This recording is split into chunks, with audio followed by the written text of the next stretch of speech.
Welcome students. ਅੱਜ ਇਸ video lecture 'ਚ ਆਪਾਂ ਡਿਸਕਸ ਕਰਾਂਗੇ ਕਿ ਜਦੋਂ ਸਾਡੇ ਕੋਲ ਜਿਹੜਾ FT ਹੈ ਉਹ 2 ਪਾਰਟਸ ਦੇ ਵਿੱਚ ਸਪਲਿਟ ਹੋਵੇ ਤਾਂ ਆਪਾਂ ਉਸ ਉੱਪਰ ਲੈਪਲਸ ਦੀ ਜਿਹੜੀ ਡੈਫੀਨੇਸ਼ਨ ਹੈ ਉਹਨੂੰ ਕਿੱਦਾਂ ਅਪਲਾਈ ਕਰਨਾ ਹੈ, ਅਤੇ FT ਹੈ ਉਹ ਇੱਕ ਮੋਡ ਫੰਕਸ਼ਨ ਹੋਵੇ ਤਾਂ ਅਸੀਂ ਉਸ ਉੱਪਰ ਜਿਹੜੀ ਲੈਪਲਸ ਦੀ ਡੈਫੀਨੇਸ਼ਨ ਹੈ ਉਹਨੂੰ ਕਿੱਦਾਂ ਅਪਲਾਈ ਕਰਨਾ ਹੈ। ਤਾਂ ਸਭ ਤੋਂ ਪਹਿਲਾਂ ਜੇਕਰ ਤੁਸੀਂ ਸਾਡੀਆਂ ਪਹਿਲਾਂ ਵਾਲੀਆਂ ਵੀਡੀਓ ਨਹੀਂ ਦੇਖੀਆਂ ਤਾਂ ਉਹਨਾਂ ਨੂੰ ਜ਼ਰੂਰ ਜਾ ਕੇ ਦੇਖੋ, ਤਾਂ ਜੋ ਤੁਹਾਨੂੰ ਜਿਹੜੀ ਤੀਸਰੇ ਦਿਨ ਦੀ ਵੀਡੀਓ ਹੈ ਉਹ ਸਹੀ ਤਰੀਕੇ ਨਾਲ ਸਮਝ ਆ ਸਕੇ। ਤਾਂ ਟਾਈਮ ਨੂੰ ਵੇਸਟ ਨਾ ਕਰਦੇ ਹੋਏ ਆਪਾਂ ਆਪਣੇ ਟੌਪਿਕ ਨੂੰ ਸ਼ੁਰੂ ਕਰਦੇ ਹਾਂ। ਤਾਂ ਕੁਐਸਚਨ ਇਹ ਹੈ ਕਿ ਫਾਈਂਡ ਦਾ ਲੈਪਲਸ ਆਫ FT। ਅੱਜ ਜਿਹੜਾ ਆਪਣਾ FT ਹੈ ਉਹ 2 ਪਾਰਟਸ ਦੇ ਵਿੱਚ ਸਪਲਿਟ ਹੋਇਆ ਹੈ। ਤਾਂ ਪਹਿਲਾਂ ਕੀ ਹੁੰਦਾ ਸੀ ਕਿ ਸਾਡੇ ਕੋਲ ਇੱਕੋ ਹੀ ਫੰਕਸ਼ਨ ਹੁੰਦਾ ਸੀ ਅਤੇ ਅਸੀਂ ਉਸ ਉੱਪਰ ਹੀ ਲੈਪਲਸ ਦੀ ਜਿਹੜੀ ਡੈਫੀਨੇਸ਼ਨ ਹੈ ਉਹਨੂੰ ਅਪਲਾਈ ਕਰਦੇ ਸੀ। ਤਾਂ ਅੱਜ ਜਿਹੜਾ ਸਾਡਾ FT ਹੈ ਉਹ 2 ਪਾਰਟਸ ਦੇ ਵਿੱਚ ਵੰਡਿਆ ਹੋਇਆ ਹੈ। ਤਾਂ ਹੁਣ ਅਸੀਂ ਕੀ ਕਰਨਾ ਹੈ, ਆ ਵੀ ਸਾਡੇ ਕੋਲ FT ਆ ਅਤੇ ਆ ਵੀ ਸਾਡੇ ਕੋਲ FT ਹੈ। ਆ ਵੀ ਸਾਡੇ ਕੋਲ FT ਹੈ। ਆਹ ਵਾਲਾ FT ਮੈਂ ਉਦੋਂ ਲੈਣਾ ਜਦੋਂ T 0 ਤੋਂ 1 ਦੇ ਵਿਚਕਾਰ ਹੈ। ਆਹ ਵਾਲਾ FT ਮੈਂ ਉਦੋਂ ਲੈਣਾ ਜਦੋਂ T 1 ਤੋਂ ਇਨਫਿਨਿਟੀ ਦੇ ਵਿਚਕਾਰ ਹੈ, ਮਤਲਬ 1 ਤੋਂ ਵੱਡਾ। ਹੁਣ ਇੱਥੇ ਵੀਰੇ ਮੈਨੂੰ ਇਹ ਨਹੀਂ ਪਤਾ ਕਿ ਜਿਹੜਾ T ਹੈ ਉਹ ਕਿੱਥੋਂ ਤੱਕ ਜਾ ਸਕਦਾ, ਤਾਂ ਮੈਂ ਇਹਨੂੰ ਇੱਦਾਂ ਵੀ ਲਿਖ ਸਕਦਾ। ਆਈ ਰਿਪੀਟ, ਆ ਵੀ FT ਆ ਅਤੇ ਆ ਵੀ FT ਹੈ। ਆਹ ਵਾਲਾ FT ਮੈਂ ਉਦੋਂ ਲੈਣਾ ਜਦੋਂ T 0 ਤੋਂ 1 ਦੇ ਵਿਚਕਾਰ ਹੈ। ਆਹ ਵਾਲਾ FT ਮੈਂ ਉਦੋਂ ਲੈਣਾ ਜਦੋਂ T 1 ਤੋਂ ਇਨਫਿਨਿਟੀ ਦੇ ਵਿਚਕਾਰ ਹੈ।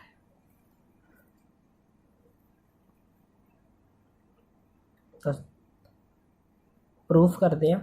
ਸਭ ਤੋਂ ਪਹਿਲਾਂ ਜਿਹੜਾ ਗਿਵਨ ਫੰਕਸ਼ਨ ਹੈ ਉਹਨੂੰ ਆਪਾਂ ਉੱਦਾਂ ਹੀ ਨਕਲ ਮਾਰ ਕੇ ਲਿਖਾਂਗੇ ਬਾਏ ਡੈਫੀਨੇਸ਼ਨ ਆਫ ਲੈਪਲਸ। ਲੈਪਲਸ ਆਪਣੇ ਕੋਲ ਇੱਕ ਤਰ੍ਹਾਂ ਦਾ ਆਪਰੇਟਰ ਹੀ ਹੈ ਜਿਹੜਾ ਕਿਸੇ ਵੀ ਫੰਕਸ਼ਨ ਦੇ ਉੱਪਰ ਅਪਲਾਈ ਕੀਤਾ ਜਾਂਦਾ ਹੈ। ਜਿੱਦਾਂ ਸਾਡੇ ਕੋਲ ਇੰਟੀਗ੍ਰੇਸ਼ਨ, ਡੈਰੀਵੇਟਿਵ, ਸਕੇਅਰਿੰਗ, ਸਕੇਅਰ ਰੂਟ, ਇਹ ਸਾਰੇ ਆਪਣੇ ਕੋਲ ਆਪਰੇਟਰ ਹੀ ਹੁੰਦੇ ਆ, ਅਤੇ ਇਹਨਾਂ ਦੀ ਤਰ੍ਹਾਂ ਲੈਪਲਸ ਵੀ ਇੱਕ ਤਰ੍ਹਾਂ ਦਾ ਆਪਰੇਟਰ ਹੀ ਹੈ ਜਿਹੜਾ ਕਿਸੇ ਵੀ ਫੰਕਸ਼ਨ ਦੇ ਉੱਪਰ ਅਪਲਾਈ ਕੀਤਾ ਜਾਂਦਾ ਹੈ। ਆਹ ਜਿਹੜਾ ਸਾਡਾ ਫੰਕਸ਼ਨ ਹੈ ਇਹ X, Y, Z ਜਾਂ ਕਿਸੇ ਵੀ ਵੇਰੀਏਬਲ 'ਚ ਹੋ ਸਕਦਾ ਹੈ। ਲੈਪਲਸ ਜਦੋਂ ਵੀ ਕਿਸੇ ਫੰਕਸ਼ਨ ਦੇ ਉੱਪਰ ਅਪਲਾਈ ਕੀਤਾ ਜਾਂਦਾ ਤਾਂ ਜਿਹੜੀ ਉਹਦੀ ਇੰਟੀਗ੍ਰੇਸ਼ਨ ਦੀ ਲਿਮਟ ਹੈ ਉਹ ਇਨਫਿਨਿਟੀ ਤੋਂ 0 e⁻⁻st ਨਾਲ ਫੰਕਸ਼ਨ ਨਾਲ dt। ਹੁਣ ਇੱਥੇ ਮੈਂ dt ਇਸ ਕਰਕੇ ਲਗਾਇਆ ਹੈ ਕਿਉਂਕਿ ਜਿਹੜਾ ਮੈਂ ਫੰਕਸ਼ਨ ਹੈ ਉਹਨੂੰ ਮੈਂ t 'ਚ ਮੰਨ ਕੇ ਚੱਲਿਆ, ਅਤੇ ਜਿਹੜਾ ਇੱਥੇ s ਹੈ ਉਹ ਆਪਣੇ ਕੋਲ ਲੈਪਲਸ ਆਪਰੇਟਰ ਦਾ ਕੌਨਸਟੈਂਟ ਹੈ, ਅਤੇ s ਆਪਾਂ ਹਮੇਸ਼ਾ ਹੀ ਪੋਜ਼ਿਟਿਵ ਲੈਣਾ ਹੁੰਦਾ ਹੈ।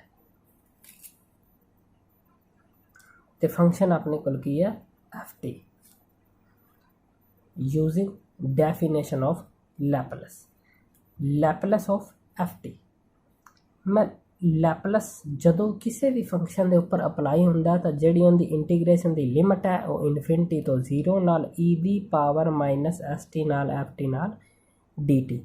ਪਰ ਅੱਜ ਜੇਕਰ ਮੇਰੇ ਕੋਲ ਇੱਕੋ ਹੀ FT ਦਿੱਤਾ ਹੁੰਦਾ ਤਾਂ ਮੈਂ ਇੱਥੇ ਸਿੱਧਾ ਹੀ FT ਦੀ ਵੈਲਿਊ ਪੁੱਟ ਕਰ ਦੇਣੀ ਸੀ, ਪਰ ਅੱਜ ਜਿਹੜਾ ਮੇਰਾ FT ਹੈ ਉਹਨੂੰ 2 ਪਾਰਟਸ ਦੇ ਵਿੱਚ ਸਪਲਿਟ ਕੀਤਾ ਹੋਇਆ, ਅਤੇ ਉਹਨਾਂ ਦੀ ਜਿਹੜੀ T ਦੀ ਲਿਮਟ ਹੈ ਉਹ ਵੀ ਮੈਨੂੰ ਉਹਨਾਂ ਦੇ ਨਾਲ ਹੀ ਦਿੱਤੀਆਂ ਹੋਈਆਂ ਨੇ। ਜਿਵੇਂ ਹੁਣ ਆਹ ਵਾਲਾ ਆ ਵੀ ਮੇਰੇ ਕੋਲ FT ਹੈ ਅਤੇ ਆ ਵੀ ਮੇਰੇ ਕੋਲ FT ਹੈ। ਆਹ FT ਉਦੋਂ ਹੈ ਜਦੋਂ T ਦੀ ਜਿਹੜੀ ਲਿਮਟ ਹੈ ਉਹ 0 ਤੋਂ 1 ਦੇ ਵਿਚਕਾਰ ਹੈ। ਆਹ ਵਾਲਾ FT ਉਦੋਂ ਹੈ ਜਦੋਂ T ਦੀ ਲਿਮਟ 1 ਤੋਂ ਇਨਫਿਨਿਟੀ ਦੇ ਵਿਚਕਾਰ ਹੈ। ਤਾਂ ਹੁਣ ਇੱਥੇ ਮੇਰੇ ਕੋਲ ਜਿਹੜੀ ਲਿਮਟ ਹੈ ਉਹ ਇਨਫਿਨਿਟੀ ਤੋਂ 0 ਹੈ। ਹੁਣ ਮੈਂ ਆਪਣੇ ਵੱਲੋਂ ਇਹਨਾਂ ਲਿਮਟ ਨੂੰ ਸੈੱਟ ਕਰਨਾ ਹੈ। ਆ ਜਿਹੜੀ ਹੁਣ ਆਪਣੇ ਕੋਲ ਲਿਮਟ ਇਨਫਿਨਿਟੀ ਤੋਂ 0 ਹੈ, ਹੁਣ ਇਹਨੂੰ ਮੈਂ ਕਿਸੇ ਨਾ ਕਿਸੇ ਹਿਸਾਬ ਨਾਲ ਸੈੱਟ ਕਰਨਾ ਤਾਂ ਜੋ मैं अपने एफ टी की वैल्यू भर सका, क्योंकि इत्थे मेरे को ऐदा का कोई एफ टी है ही नहीं कि जिंदे च मेरा एफ टी इनफिनिटी तो जीरो के विचकार है। पर यह जिहड़ी लिमिट है वो एक ते टुट रही है, तो इसलिए जिहड़े कॉन्सटेंट नाल मैं लिमिट नूं तोड़ना है वो मेरे को 1 है। हुण जिद्दां आपां +2 च एक फॉर्मूला कराया सी कि जेकर मेरे को बी तो ए लिमिट होवे नाल आ मेरे को फंक्शन नाल डी एक्स होवे, तो हुण इत्थे मैं जिहड़ा लिमिटां की सैटिंग है उन्होंने मैं हुण सी दे नाल सैट कीता। तो की करना +2 च आपां आ वाला फॉर्मूला कीता सी बी तो ए लिमिट है, आ वाला मेरे को फंक्शन है नाल डी एक्स, जेकर आ वाला फंक्शन एक्स है तो इत्थे डी एक्स। हुण इत्थे मैं सी नाल जिहड़ी लिमिट है उन्होंने सैट कर रहा। तो की करना पहले फंक्शन पहले इंटैगरल दी लोअर लिमिट ओवें प्लस दूसरे इंटैगरल दी अपर लिमिट ओवें। आ लोअर लिमिट आ अपर लिमिट, आई रिपीट, पहले इंटैगरल दी लोअर लिमिट ओवें ते दूसरे इंटैगरल दी अपर लिमिट ओवें। हुण मैं जिहड़ा कॉन्सटेंट है वो सी एडजस्ट करना है। हुण सी पहले इंटैगरल का मैं अपर लिमिट सी कह दांगा तो दूसरे इंटैगरल का मैं लोअर लिमिट सी कह दांगा। तो इदां ही आपां हुण इनू सैट करना है। हुण इत्थे इनफिनिटी तो जीरो, हुण आपां इनू सैट करना है 1 के हिसाब नाल। इत्थे आपां हुण सी कॉन्सटेंट के हिसाब नाल सैट कीता सी ते अज जिहड़ा अपने कोल कॉन्सटेंट है वो 1 है। हुण आपां इनू 1 दे नाल सैट करांगे। पहले इंटैगरल की मैं लोअर लिमिट उदा ही रहती, फिर प्लस दूसरे इंटैगरल की अपर लिमिट उदा ही रहती, फिर मैं 1 दे अकॉर्डिंग सैट करना। तो पहले इंटैगरल का मैं अपर लिमिट चेंज करता तो दूसरे इंटैगरल का लोअर लिमिट। तो पहले इंटैगरल का मैं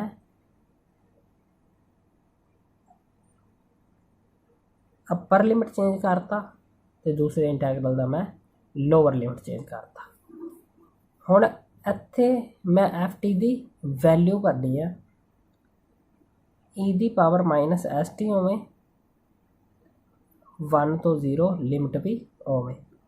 हुण इत्थे मैं एफ टी ओ लैना जिहड़ा 0 तो 1 दे विचकार है। 0 तो 1 दे विचकार मेरे को है 0 एफ टी की वैल्यू, फिर प्लस इंटीग्रेशन की लिमिट भी होवे ई दी पावर माइनस एस टी। इत्थे मैं एफ टी ओ लैना जिहड़ा 1 तो इनफिनिटी के विचकार है, तो वो मेरे को लगा t-1 का होल स्केयर। तो इत्थे भी मैं एफ टी की वैल्यू करती।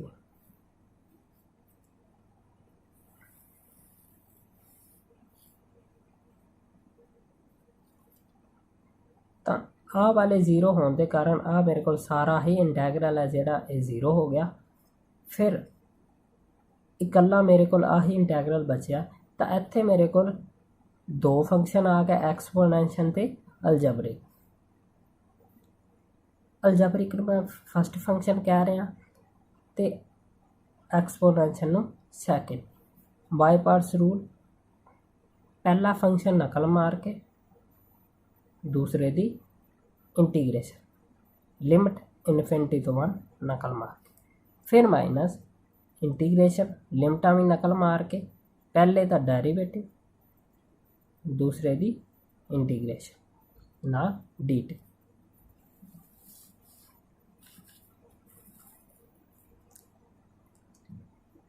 फिर इनफिनिटी तो 1 लिमिट भी होवे, आ सारा होवे।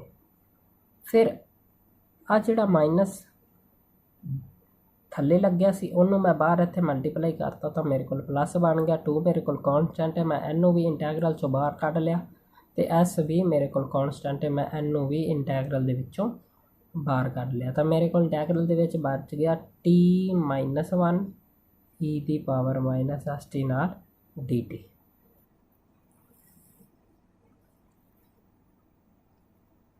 तो हुण मैं इत्थे लिमिट पुट करन लग्या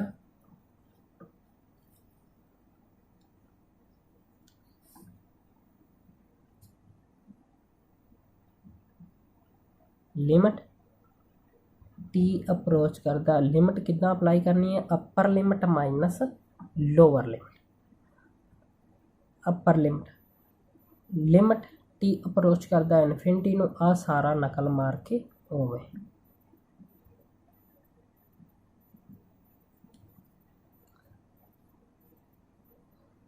1 माइनस एस उवें एन दी पावर उपर नैगेटिव है मैं इनू बटे च लगा के एन दी पावर पॉजिटिव लिखन लग गया फिर अपर limit minus lower limit T approach करता 1 टी माइनस 1 का स्केयर एन दी पावर उपर नैगेटिव है इनू मैं बटे च लिया के पावर एन दी पॉजिटिव करन लग गया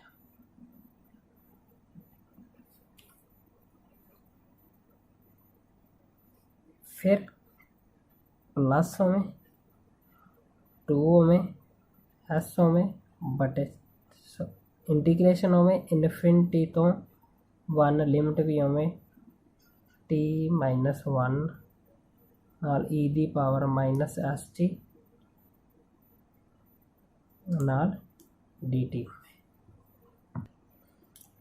तो हुण मैं इत्थे लिमिट नूं एक्सपैंड करन लग्या जो लिमिट आप एक्सपैंड करनी है तो लिखनी नहीं हुण इत्थे टी की थां ते आप भरना इनफिनिटी 1 भी उवें उनका स्केयर भी उवें माइनस एस भी उवें ते ई दी पावर प्लस एस नाल टी की थां ते इनफिनिटी फिर माइनस इत्थे भी मैं लिमिट एक्सपैंड करन लग्या 1 माइनस 1 दा whole square upon minus S e दी पावर एस टी दी थां ते 1 फिर प्लस इत्थे मैं बाय पार्ट्स रूल लगान लग्या अलजबरिक नूं मैं फस्ट फंक्शन कहना है तो एक्सपोनेंशियल नूं सैकेंड फिर प्लस भी उवें 2 अपॉन एस भी नकल मार के उवें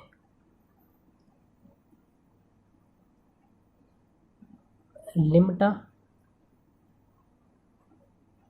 उवें पहला फंक्शन बाहर दूसरे दी इंटीग्रेशन ई दी power minus S T upon minus S फिर माइनस इंटीग्रेशन लिमिटा उवें पहले फंक्शन का डेरिवेटिव दूसरे दी इंटीग्रेशन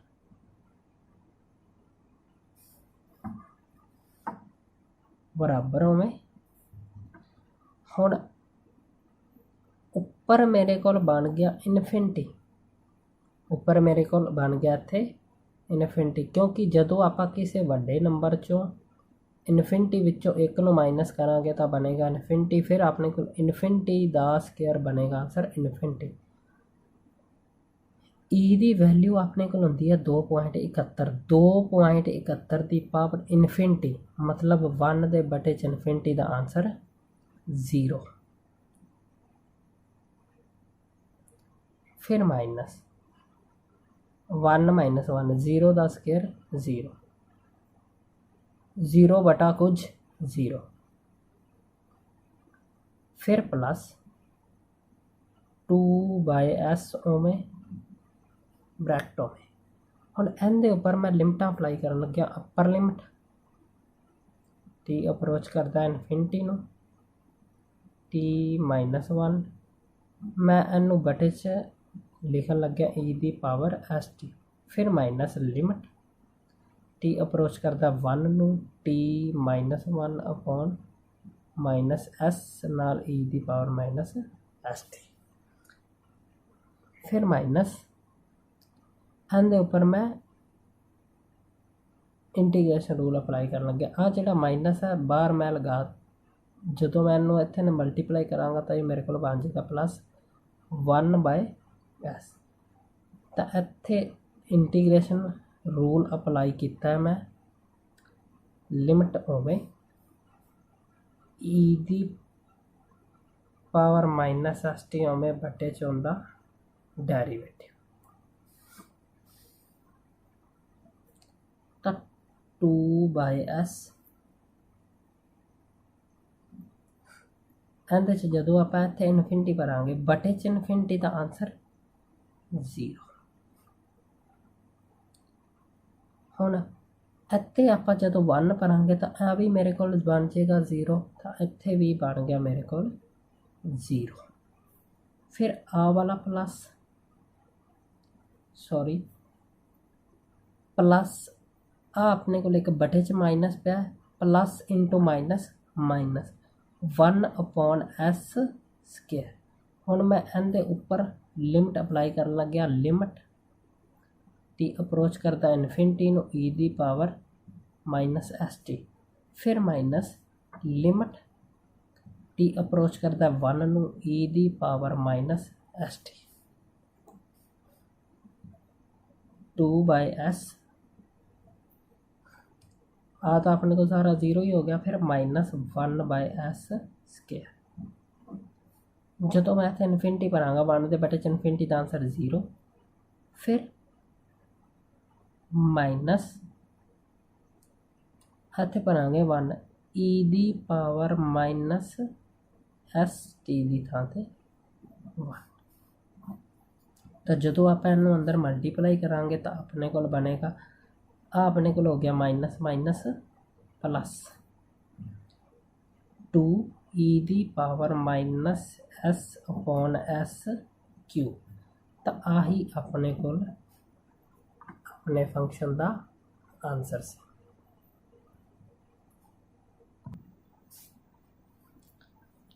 हाँ जी, तो हम आप इनू सॉल्व करते हैं। Find Laplace of F T. अज भी अपने को जो एफ टी है वो 2 पार्ट्स के डिवाइड हैगा। तो आ भी अपने को एफ टी है तो आ भी अपने को एफ टी है। आ वाला एफ टी मैं उदों लैना है जदों टी 0 तो पाई के विचकार है। आ भी मेरे को एफ टी है। आ वाला एफ टी मैं उदों लैना है जदों टी पाई तो इनफिनिटी के विचकार है। तो सब तो पहला गिवन फंक्शन जो भी दिता होएगा आप उन्होंने नकल मार के उदा ही लिख लाँगे बाय डेफिनेशन ऑफ लैपलेस। तो मैं अपने फंक्शन उपर लैपलेस अप्लाई कर लग गया। लैपलेस की डेफिनेशन जो लैपलेस किसी भी फंक्शन के उपर अप्लाई होंदा तो जी उनकी इंटीग्रेशन की लिमिट है वो इनफिनिटी तो 0 नाल ई दी पावर माइनस एस टी नाल फंक्शन नाल डी टी। जोड़ा एस है वो अपने को लैपलेस ऑपरेटर का कॉन्सटेंट है तो एस आप हमेशा ही पॉजिटिव लाना होंदा है। Laplace of F T integration की लिमिट इनफिनिटी तो 0 नाल ई दी पावर माइनस एस टी नाल एफ टी नाल डी टी। हुण जिहड़ी आपां लिमिट दी सैटिंग करनी है वो आपां पाई नाल सैट करनी है। जिवें पिछले क्वेश्चन आपां 1 दे नाल सैट कीती सी ते अज अपने कोल 1 दी थां ते पाई आ गया। बाकी सारा सवाल ही आपां सेम है बस। तो हुण आपां की करना है जिद्दां अपने को पिछे आपां करके आए सी कि मेरे को इत्थे बी तो ए नाल एफ ऑफ एक्स नाल डी एक्स। तो मैं मान लो इनकी लिमिट च एक सी कॉन्सटेंट नूं एडजस्ट करना। तो मैं की करना पहले इंटैग्रल दी लोअर लिमिट सेम फिर प्लस दूसरे इंटैग्रल दी अपर लिमिट सेम।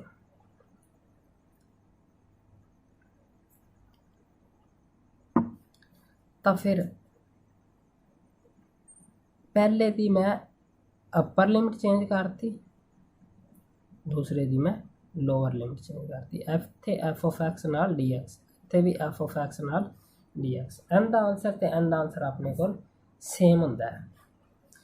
तो इदा ही हुण आपां जिहड़ा जिवें इत्थे आपां हुण सी कॉन्सटेंट सैट कीता सी ते हुण आपां इत्थे पाई कॉन्सटेंट सैट करना है। तो पहले इंटैग्रल दी मैं लोअर लिमिट उदा ही रहन दी ते दूसरे इंटैग्रल दी मैं अपर लिमिट उदा रहन दी। फिर विच मैं कॉन्सटेंट एडजस्ट करना सी पाई। ਤਾਂ ਪਹਿਲੇ ਇੰਟੈਗਰਲ ਦਾ ਮੈਂ ਅਪਰ ਲਿਮਟ ਚੇਂਜ ਕਰਤੀ ਤੇ ਦੂਸਰੇ ਇੰਟੈਗਰਲ ਦੀ ਲੋਅਰ ਲਿਮਟ। ਧਿਆਨ ਰੱਖਿਓ ਕਿ ਜਦੋਂ ਵੀ ਤੁਸੀਂ ਜਿਹੜੇ ਵੀ ਕਾਂਸਟੈਂਟ 'ਚ ਲਿਮਟ ਨੂੰ ਸੈੱਟ ਕਰਨਾ ਉਹ ਕਾਂਸਟੈਂਟ ਸੇਮ, ਜੇਕਰ ਇੱਥੇ ਪਾਈ ਆ ਤਾਂ ਇੱਥੇ ਵੀ ਪਾਈ ਹੀ ਹੋਣਾ ਚਾਹੀਦਾ। ਤਾਂ ਹੁਣ ਇੱਥੇ ਮੈਂ ਉਹ FT ਲੈਣਾ ਜਿੰਦੇ 'ਚ ਮੇਰੇ ਕੋਲ t ਪਾਈ ਤੋਂ 0 ਦੇ ਵਿਚਕਾਰ ਹੋਵੇ, ਤਾਂ ਇੱਥੇ FT ਮੈਂ ਉਹ ਲੈਣਾ ਜਿਹੜਾ ਪਾਈ ਤੋਂ ਇਨਫਿਨਿਟੀ ਦੇ ਵਿਚਕਾਰ ਹੋਵੇ। ਤਾਂ ਆ ਵੀ ਮੇਰੇ ਕੋਲ FT ਆ ਤੇ ਆ ਵੀ ਮੇਰੇ ਕੋਲ FT ਆ। ਆ FT ਮੈਂ ਉਦੋਂ ਲੈਣਾ ਜਦੋਂ t 0 ਤੋਂ ਪਾਈ ਦੇ ਵਿਚਕਾਰ ਹੈ। ਆ FT ਮੈਂ ਉਦੋਂ ਲੈਣਾ ਜਦੋਂ t ਪਾਈ ਤੋਂ ਇਨਫਿਨਿਟੀ ਦੇ ਵਿਚਕਾਰ ਹੈ।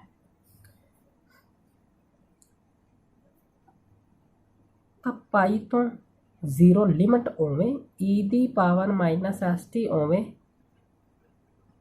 ਇੱਥੇ ਮੈਂ ਉਹ FT ਲੈਣਾ ਜਿਹੜਾ 0 ਤੋਂ ਪਾਈ ਦੇ ਵਿਚਕਾਰ ਹੋਵੇ। 0 ਤੋਂ ਪਾਈ ਦੇ ਵਿਚਕਾਰ ਮੇਰੇ ਕੋਲ sin 2t ਹੈ, ਤਾਂ ਮੈਂ ਇੱਥੇ sin 2t ਲੈ ਲਿਆ, ਨਾਲ dt ਹੋਵੇ, ਫਿਰ ਪਲੱਸ ਹੋਵੇ।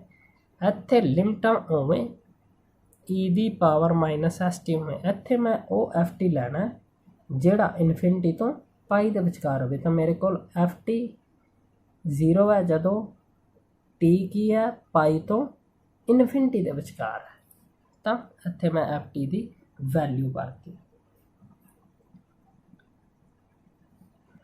ਤਾਂ ਇੱਥੇ ਵੀ ਮੇਰੇ ਕੋਲ ਲਿਮਟ ਹੋਵੇ e ਦੀ ਪਾਵਰ -st ਹੋਵੇ, ਨਾਲ sin 2t ਹੋਵੇ, ਨਾਲ dt ਹੋਵੇ, ਫਿਰ ਪਲੱਸ ਹੋਵੇ।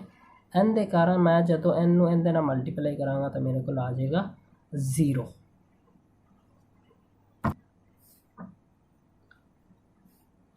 ਤਾਂ ਹੁਣ ਆ ਤਾਂ ਮੇਰੇ ਕੋਲ 0 ਹੀ ਹੋ ਜਾਏਗਾ ਤੇ ਇੱਥੇ ਮੇਰੇ ਕੋਲ ਬਾਈ ਪਾਰਟਸ ਰੂਲ ਲੱਗੇਗਾ, ਕਿਉਂਕਿ ਇਹਦੇ 'ਚ ਆ ਮੇਰੇ ਕੋਲ ਐਕਸਪੋਨੈਂਸ਼ੀਅਲ ਫੰਕਸ਼ਨ ਹੈ ਤੇ ਆ ਮੇਰੇ ਕੋਲ ਟ੍ਰਿਗਨੋਮੈਟਰੀ ਫੰਕਸ਼ਨ ਹੈ। ਤਾਂ ਇਹਨੂੰ ਮੈਂ ਫਸਟ ਫੰਕਸ਼ਨ ਕਹਾਂਗਾ ਤੇ ਇਹਨੂੰ ਮੈਂ ਸੈਕਿੰਡ ਫੰਕਸ਼ਨ ਕਹਾਂਗਾ। ਜਦੋਂ ਵੀ ਆਪਣੇ ਕੋਲ ਇੰਟੀਗ੍ਰੇਸ਼ਨ ਦੇ ਵਿੱਚ ਇੱਕ ਐਕਸਪੋਨੈਂਸ਼ੀਅਲ ਫੰਕਸ਼ਨ ਹੋਵੇ, ਸਾਈਨ ਜਾਂ ਕਾਜ਼ ਹੋਵੇ, ਤਾਂ ਆਪਣੇ ਕੋਲ ਫਾਰਮੂਲਾ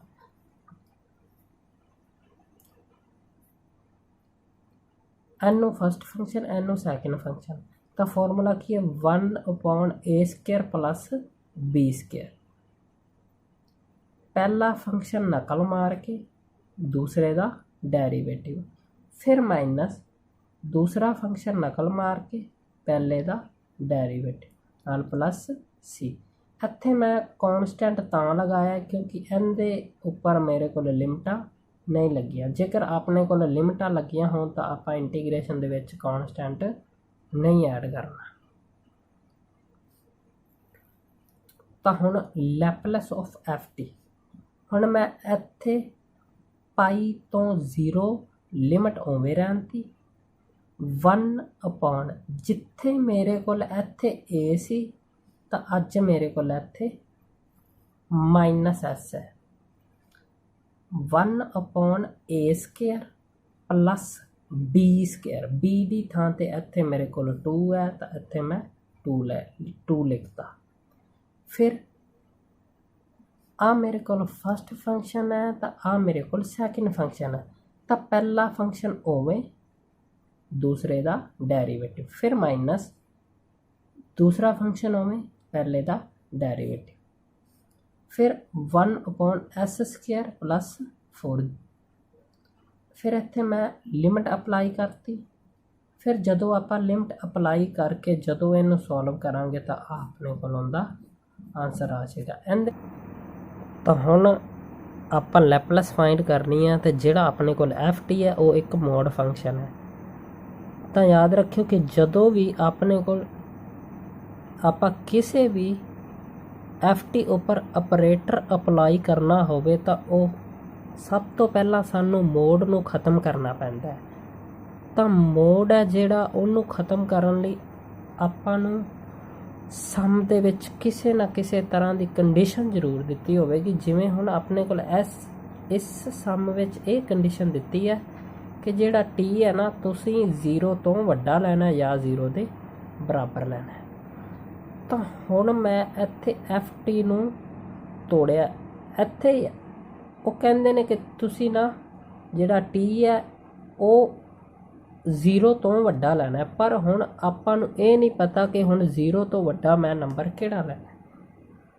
ਹੁਣ ਇੱਥੇ ਆਪਣੇ ਕੋਲ 1 ਹੈ ਤਾਂ ਇੱਥੇ ਵੀ ਆਪਣੇ ਕੋਲ 1 ਹੈ।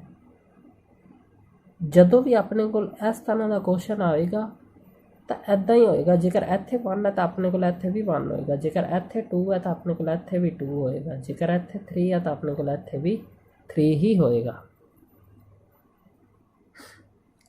ਤਾਂ ਹੁਣ FT, ਹੁਣ ਮੈਂ ਕੀ ਕਰਨਾ, ਹੁਣ ਮੈਂ ਇੱਥੇ ਮੋੜ ਤੋੜਨ ਲੱਗਿਆ। ਪਹਿਲੇ ਪਾਰਟ 'ਚ ਮੈਂ ਕੰਡੀਸ਼ਨ ਇਹ ਮੰਨੀ ਹੈ ਕਿ ਜਦੋਂ T 1 ਤੋਂ ਛੋਟਾ ਪਰ 0 ਤੋਂ ਵੱਡਾ ਜਾਂ 0 ਦੇ ਬਰਾਬਰ। ਮੋਡ ਆਪਣੇ ਕੋਲ ਦੋ ਤਰੀਕਿਆਂ ਨਾਲ ਟੁੱਟਦਾ। ਜੇਕਰ ਅੰਦਰ ਵਾਲੀ ਚੀਜ਼ ਆਪਣੇ ਕੋਲ ਪੋਜ਼ਿਟਿਵ ਹੋਵੇ ਤਾਂ ਮੋਡ ਸਿੱਧਾ ਸਿੱਧਾ ਟੁੱਟ ਜਾਂਦਾ। ਜੇਕਰ ਅੰਦਰ ਵਾਲੀ ਚੀਜ਼ ਨੈਗੇਟਿਵ ਹੋਵੇ ਤਾਂ ਬਾਹਰ ਮਾਈਨਸ ਲਗਾ ਕੇ ਮੋਡ ਟੁੱਟਦਾ। ਤਾਂ ਹੁਣ ਜਦੋਂ ਆਪਾਂ ਇੱਥੇ T 1 ਤੋਂ ਛੋਟਾ ਕਰਾਂਗੇ, 1 ਤੋਂ ਛੋਟਾ, ਤਾਂ ਆ ਮੇਰੇ ਕੋਲ ਨੈਗੇਟਿਵ ਆਏਗਾ। 1 ਤੋਂ ਛੋਟਾ ਨੈਗੇਟਿਵ। ਜਦੋਂ ਮੋੜ ਤੋੜਨਾ, ਜੇਕਰ ਅੰਦਰ ਵਾਲੀ ਚੀਜ਼ ਨੈਗੇਟਿਵ ਹੈ ਤਾਂ ਬਾਹਰ ਆਪਾਂ ਮਾਈਨਸ ਲਗਾ ਕੇ ਮੋੜ ਤੋੜਨਾ। ਫਿਰ ਪਲੱਸ 1 ਤੋਂ ਛੋਟਾ, 1 ਤੋਂ ਛੋਟਾ ਲੈਣਾ ਪਰ ਲੈਣਾ ਕੀ ਹੈ? ਪੋਜ਼ਿਟਿਵ। 1 ਤੋਂ ਛੋਟਾ, ਆ ਵੀ ਪੋਜ਼ਿਟਿਵ ਹੈ ਅਤੇ ਆ ਵੀ ਪੋਜ਼ਿਟਿਵ ਹੈ। ਤਾਂ ਜਦੋਂ ਆਪਾਂ ਪੋਜ਼ਿਟਿਵ ਨੰਬਰ ਨੂੰ ਆਪਸ 'ਚ ਐਡ ਕਰਾਂਗੇ ਤਾਂ ਆਪਣੇ ਕੋਲ ਪੋਜ਼ਿਟਿਵ ਨੰਬਰ ਹੀ ਬਣੇਗਾ। ਜਦੋਂ ਮੋੜ ਦੇ ਅੰਦਰ ਵਾਲੀ ਚੀਜ਼ ਪੋਜ਼ਿਟਿਵ ਹੋਵੇ ਤਾਂ ਜਿਹੜਾ ਮੋੜ ਹੈ ਉਹ ਸਿੱਧਾ ਹੀ ਟੁੱਟ ਜਾਂਦਾ ਹੈ। ਤਾਂ ਫਿਰ ਉਸ ਤੋਂ ਬਾਅਦ ਦੂਸਰੀ ਕੰਡੀਸ਼ਨ ਇਹ ਹੈ ਕਿ ਜਦੋਂ T ਜਾਂ ਤਾਂ 1 ਦੇ ਬਰਾਬਰ ਹੋਵੇ ਜਾਂ 1 ਤੋਂ ਵੱਡਾ ਹੋਵੇ। 1 ਦੇ ਬਰਾਬਰ, 1 ਦੇ ਬਰਾਬਰ ਇੱਥੇ ਬਣ ਗਿਆ, 1 ਚੋਂ 1 ਗਿਆ ਮੇਰੇ ਕੋਲ, ਇੱਥੇ ਬਣ ਗਿਆ 0। ਮਤਲਬ ਇੱਕ ਪੋਜ਼ਿਟਿਵ ਨੰਬਰ ਹੈ ਤਾਂ ਮੋੜ ਸਿੱਧਾ ਸਿੱਧਾ ਤੋੜ ਦੇਣਾ। 1 ਤੋਂ ਵੱਡਾ, ਆ ਵੀ ਪੋਜ਼ਿਟਿਵ ਬਣੇਗਾ ਅਤੇ ਇੱਥੇ ਵੀ ਮੋੜ ਹੈ ਜਿਹੜਾ ਆਪਾਂ ਸਿੱਧਾ ਸਿੱਧਾ ਹੀ ਤੋੜਦਾ। FT ਨਕਲ ਮਾਰ ਕੇ ਬਰਾਬਰ ਹੋਵੇ। ਬਸ ਹੁਣ ਆਪਾਂ ਇਹਨੂੰ ਥੋੜ੍ਹਾ ਜਿਹਾ ਸੈੱਟ ਕਰਕੇ ਲਿਖਿਆ। ਜਦੋਂ ਆਪਾਂ ਇਹਨੂੰ ਇੱਥੇ ਮਲਟੀਪਲਾਈ ਕਰਾਂਗੇ ਤਾਂ 1T ਮਾਈਨਸ ਦਾ ਬਣੇਗਾ, 1T ਪਲੱਸ ਦਾ, ਦੋਨੋਂ ਆਪਸ 'ਚ ਕੱਟੇ ਜਾਣਗੇ। ਜਦੋਂ ਇੱਥੇ ਮਾਈਨਸ ਮਲਟੀਪਲਾਈ ਹੋਵੇਗਾ ਤਾਂ ਬਣੇਗਾ ਪਲੱਸ।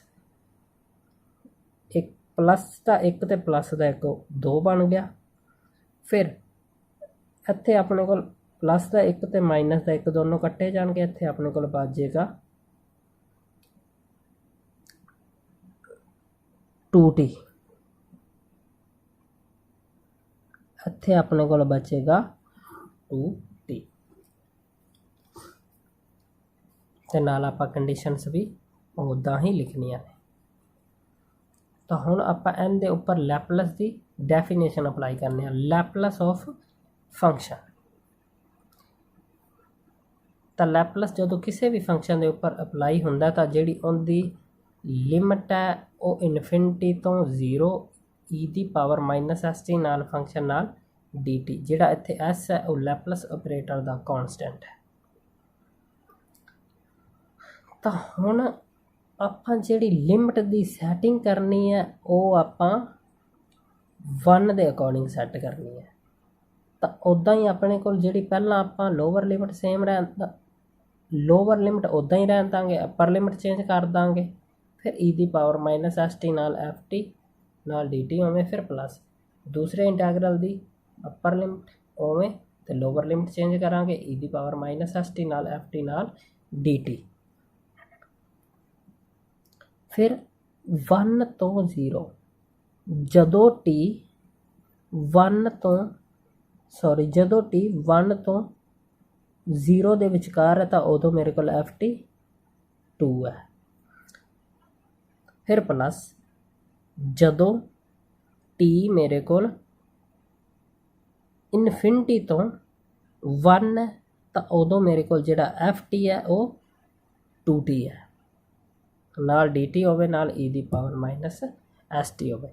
ਅੱਗੇ ਆਪਾਂ ਇਹਨਾਂ ਦੋਨਾਂ ਉੱਪਰ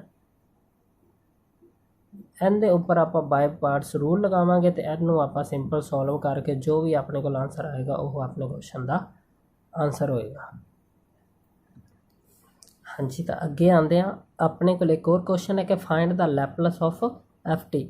ਅੱਜ ਆਪਣੇ ਕੋਲ ਹਾਈਪਰਬੋਲਿਕ ਫੰਕਸ਼ਨ ਆ ਗਿਆ ਤੇ ਆਪਾਂ ਉਹਦੀ ਲੈਪਲਸ ਫਾइंड ਕਰਨੀ ਹੈ। ਤਾਂ ਆਪਣੇ ਕੋਲ ਗਿਵਨ ਫੰਕਸ਼ਨ ਹੈ ft ਹੈ ਜਿਹੜਾ ਉਹ ਹੈ ਸਾਈਨ ਹਾਈਪਰਬੋਲਿਕ ਸਕੁਅਰ 2t। ਹੁਣ ਜਿਹੜਾ ਸਕੁਅਰ ਆ ਮੇਰੇ ਕੋਲ ਇੱਥੇ ਪਾਇਆ ਉਹਨੂੰ ਮੈਂ ਉੱਪਰ ਲਿਖਤਾ ਸਾਈਨ ਹਾਈਪਰਬੋਲਿਕ 2t। ਆਪਣੇ ਕੋਲ ਸਾਈਨ ਹਾਈਪਰਬੋਲਿਕ ਅਲਫਾ ਟੀ ਦਾ ਫਾਰਮੂਲਾ e ਦੀ power alpha T minus e ਦੀ power minus alpha T upon 2। ਤਾਂ ਇੱਦਾਂ ਹੀ ਮੇਰੇ ਕੋਲ ਕੋਸ ਹਾਈਪਰਬੋਲਿਕ ਦਾ ਵੀ ਫਾਰਮੂਲਾ ਹੁੰਦਾ। ਤਾਂ ਮੈਂ ਸਕੁਅਰ ਉੱਪਰ ਉਵੇਂ ਰਹਿਣ ਦਾ ਤੇ ਸਾਈਨ ਹਾਈਪਰਬੋਲਿਕ 2t ਦੀ ਵੈਲਿਊ ਭਰਤੀ। ਫਿਰ ਉਸ ਤੋਂ ਬਾਅਦ ਉੱਪਰ ਵਾਲੇ ਦਾ ਮੈਂ ਸਕੁਅਰ ਅਲੱਗ ਕਰਤਾ ਤੇ ਥੱਲੇ ਵਾਲੇ ਦਾ ਸਕੁਅਰ ਮੈਂ ਅਲੱਗ ਕਰਤਾ। ਜਦੋਂ ਆਪਾਂ 2 ਦਾ ਸਕੁਅਰ ਕਰਾਂਗੇ ਤਾਂ ਆਪਣੇ ਕੋਲ ਬਣੇਗਾ 1/4। ਪਹਿਲੀ ਦਾ ਸਕੁਅਰ ਪਲੱਸ ਦੂਜੀ ਦਾ ਸਕੁਅਰ ਮਾਈਨਸ 2 ਗੁਣਾ ਪਹਿਲੀ ਦੂਜੀ।